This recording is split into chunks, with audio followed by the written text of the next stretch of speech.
Big Data de la semana con Carlos Páez.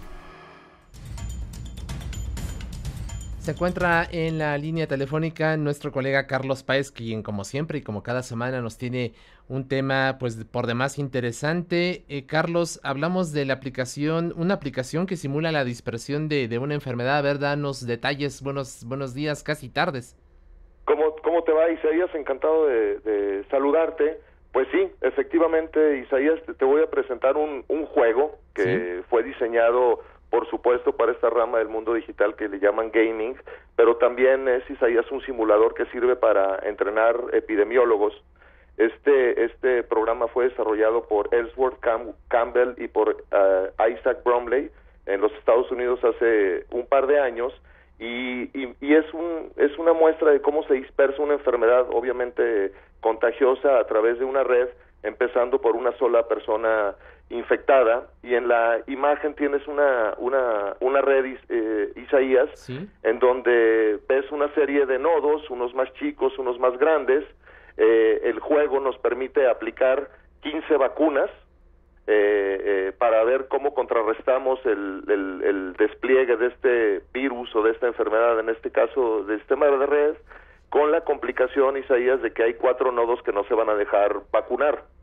Entonces es muy importante ver esto como un sistema de personas que por alguna razón unos tienen más conexiones con otras. Puede ser la persona que vende el periódico, la persona que recibe los boletos en un aeropuerto, y hay otros más aislados. De esto se trata precisamente. Entonces vamos a suponer que empezamos a aplicar las 15 vacunas al azar, Isaías, y entonces tú y yo digamos que somos los que vamos a administrar las 15 vacunas, y nos vamos al azar o nos vamos a la cercanía de nuestra red social y empezamos a vacunar nodos, como ves que lo estoy haciendo en pantalla, y tomamos nodos simplemente al azar y nos gastamos nuestras 15 vacunas con la gente que tenemos cerca o afectivamente cerca, en un proceso pues completamente aleatorio. Me queda una y termino, y en ese momento aparecen 3 personas infectadas.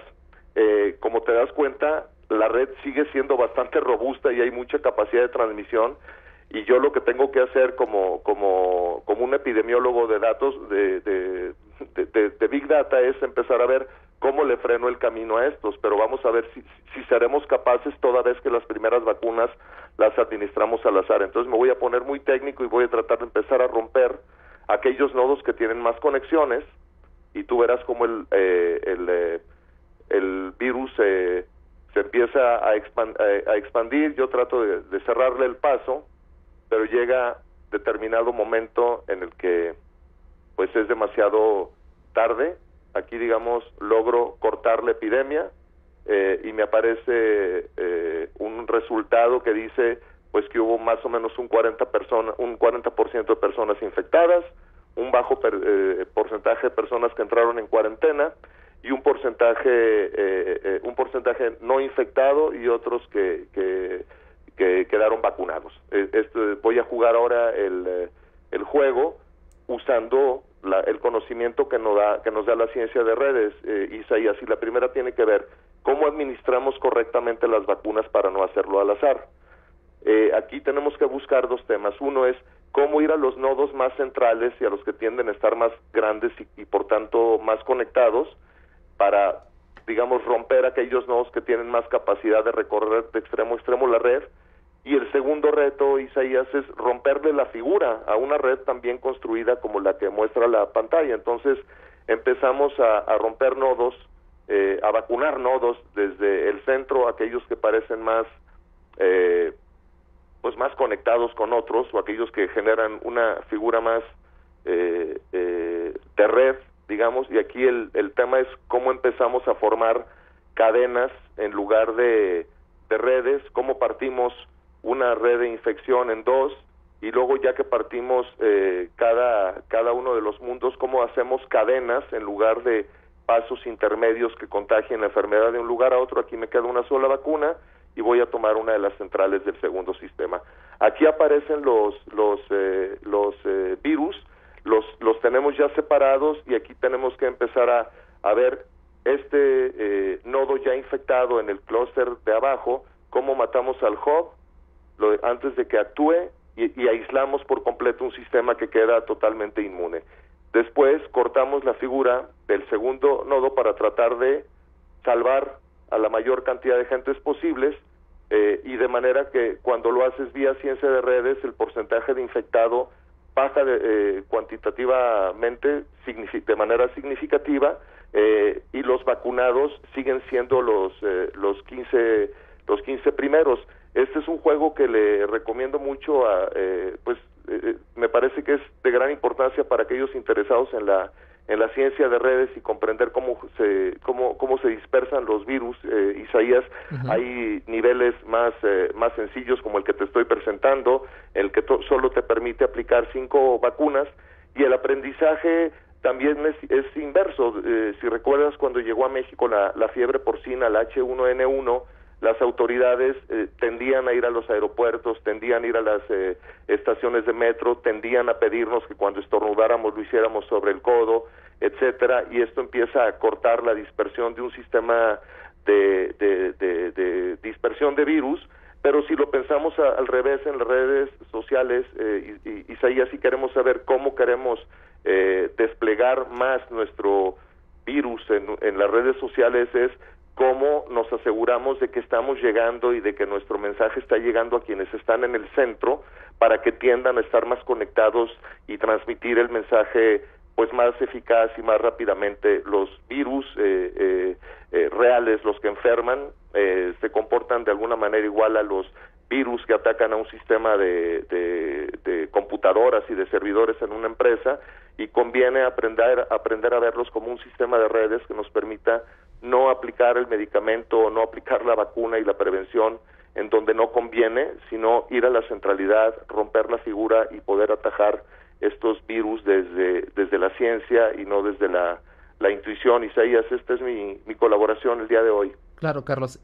Para quienes no somos doctos en la materia de redes y toda esta situación, el conocimiento de esta herramienta, ¿qué implicaría en términos prácticos? Por ejemplo, cuando vemos bots, ¿se podría aplicar eventualmente para combatir este tipo de mensajes? ¿Cuál sería la aplicación práctica del conocimiento de esta herramienta? Pues mira, aquí tomas el ejemplo de bots y estás viendo en la imagen que en este nuevo juego que desplegué aparecen 5 nodos que no se quieren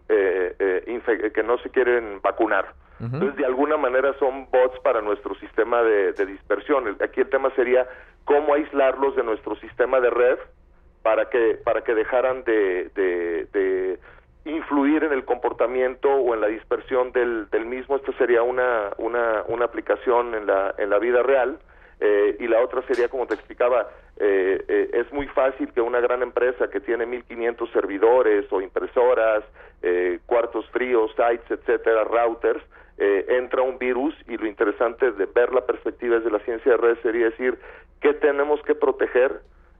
No es lo mismo proteger a un router que una PC o un teléfono celular. No es lo mismo proteger el servidor que una computadora de escritorio. Lo interesante es comprender cómo esto no se trata de georreferencias ni de comprender vía Excel cómo una persona puede estar en riesgo. Esto te permite ver el sistema desde encima y comprender cómo cortarle el paso, digamos, al fuego de un virus, y cómo evitar que los lazos tiendan a conectarse entre una persona infectada y una que no lo está. ¿Qué tan utilizada es este tipo de herramientas ya en la práctica en nuestro país? No, yo creo que en el país todavía la observación de fenómenos epidemiológicos desde ciencia de redes está en etapas todavía muy tempranas. Sin duda, el Politécnico Nacional y la UNAM están haciendo trabajo ya con las áreas médicas, pero en los Estados Unidos, en Europa y Japón me ha tocado ya participar en varios eventos donde ves a chicos que están en tiempo real y con call centers preparando sus sistemas de protección civil y salud pública para indicarles a las clínicas y a los médicos en campañas de vacunación cómo actuar, de manera que es algo que no tardará en llegar al país, esperemos, pero efectivamente la penetración todavía todavía es baja en México, Isaías. Así es, pero pues muy interesante porque incluso por lo que tú nos estás comentando, si bien es una herramienta que se utiliza en el ámbito informático, también podrá tener aplicaciones, de hecho simulan, ¿no?, lo que podría ocurrir con una epidemia ya digamos de tipo médico, ¿no? Una alerta sanitaria como por ejemplo el H1N1 que nos afectó hace algunos años aquí en nuestro país, ¿no? Así es, sin duda, el H1N1 es un caso y el más reciente es el del ébola, donde el doctor Barabás y el socio tecnológico de Mesura, Isaías, encabezó a un equipo que fue al África, no sé si recuerdas, hace 3 o 4 años hubo un estallido de ébola y fue vía la comprensión de los sistemas de transporte, de tren, de barcos, personales, etcétera, como se pudo contener, y era una epidemia que estaba planteada para 100 millones de afectados y que acabó siendo gobernada gracias a que se detectaron los hubs o nodos estructurantes y se aplicaron los protocolos de cuarentena apropiados para los flujos de personas y de productos del África infectada en ese momento hacia otras partes del orbe, pero esto ya está siendo utilizado desde la fiebre, desde el último estallido de ébola, y el mundo, por supuesto, el H1N1, como que bien señalabas, marcó un antes y después en los sistemas y protocolos de intervención para saber a quiénes vacunar y a quiénes no, estimado Isaías. Así es, pues muy interesante como siempre tu participación. Te mandamos por lo pronto un fuerte abrazo, estimado Carlos. Muy buenas tardes. Gracias, Isaías, buenas tardes y que tengan todos muy buen fin de semana. Y por supuesto, pues ahí tu participación esta tarde se puede leer en la página aristeguinoticias.com. Muchas gracias a nuestro compañero y colega Carlos Páez. 12:07.